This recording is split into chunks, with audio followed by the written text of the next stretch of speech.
भरती खोटी, नियुक्ती खोटी, बदली खोटी, पदोन्नती खोटी, मुलाखतीही खोट्या.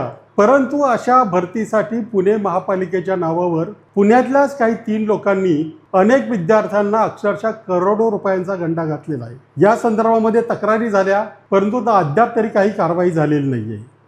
मी आज त्या संदर्भात मुख्यमंत्र्यांना पत्र लिहिलेलं आहे. या तरुणावर एवढा अन्याय झाला आहे की त्यांना आता धड आपली तक्रार मांडण्यासाठी पुढेही येता येत नाही.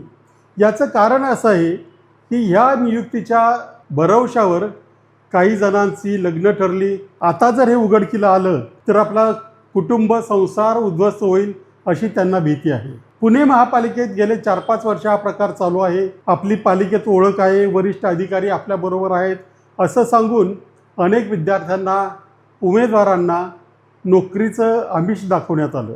गरज असल्यामुळे विद्यार्थ्यांनी, उमेदवारांनी याच्या प्रक्रियेकडे फारसं बघितलं नाही. मात्र या नावाखाली काही विद्यार्थ्यांकडून 45 ते 50 लाख रुपये काढण्यात आले आणि यासाठी वापरण्यात आलेली पद्धती विचित्र आहे.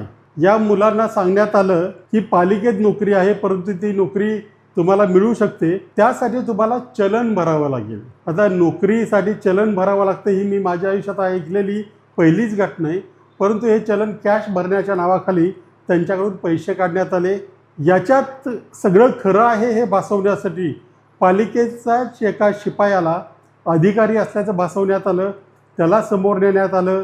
काही विद्यार्थ्यांना, काही उमेदवारांना पालिकेत आणण्यात आलं. त्यांच्या मुलाखतीही घेतल्या गेल्या आणि ही मुलाखत जशी काही पालिकेचे अधिकारी घेत आहेत असं दाखवण्यासाठी पालिकेपासून 100 मीटरच्या आत असलेल्या एका रेस्टॉरंटमध्ये मुलाखती घेतल्या गेल्या. हे सगळं झाल्यानंतर मुलं तगादा लावू लागली. त्याच्यामध्ये आणखी एक बाई होती. त्या बाईने स्वतःची पगार पावती खोटी तयार केली. आता ती पगार पावती बघितली की त्याच्यावरती बोगस आहे हे सहज लक्षात येतं. आणि मला अशा पद्धतीने नोकरी लागली असं तिने भासवलं. मुलाखती झाल्यानंतर लवकर नोकरीचा काही पत्ता नाही, म्हणून मग काही मुलांनी तगादा लावला. तगादा लावल्यानंतर त्यांना नियुक्तीचं पत्र देण्यात आलं. नियुक्तीचं पत्र दिलं, अगदी अधिकाऱ्यांच्या सहीने, शिक्क्याने पत्र दिलं. परंतु त्या नियुक्तीच्या पत्राच्या आधारे त्यांना प्रत्यक्ष कामासाठी बोलवण्यात आलं नाही.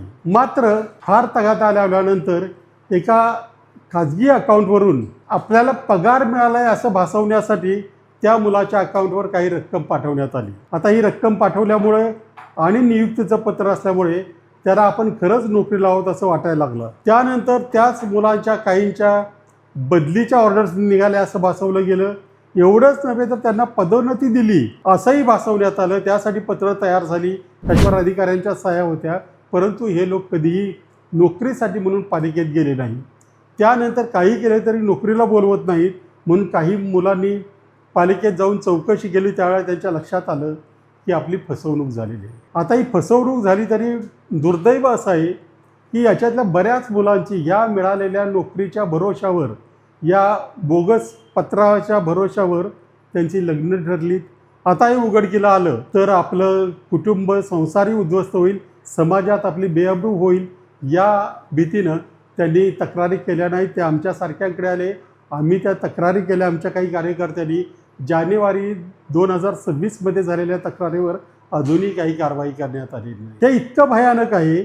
एकेका विद्यार्थ्याचे 45 लाख रुपये म्हणजे असे 200 ते 250 मुलांचं भवितव्य टांगणीला लागल्याचं ऐकायला मिळतं.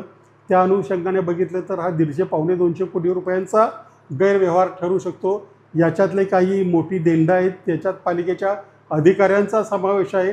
पालिकेच्या अधिकाऱ्यांचं नाव खोटं वापरलं. हे पालिकेच्या अधिकाऱ्यांना आता माहिती आहे. शिक्के खोटे केले गेले. त्यांच्या नावावर कुणीतरी तिथं हॉटेलमध्ये जाऊन आता काही मुलांना पैसे दिले जाणार असल्याचं भासवलं जातं आहे.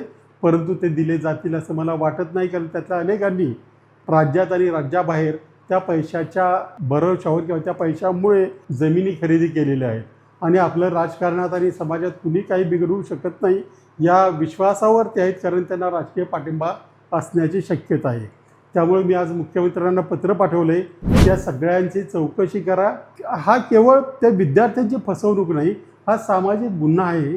हा फक्त एका विद्यार्थ्याला किंवा एका विषयापुरता मर्यादित नाही. याच्यामुळं त्यांचं सामाजिक सुरक्षितता धोक्यात आलेली आहे.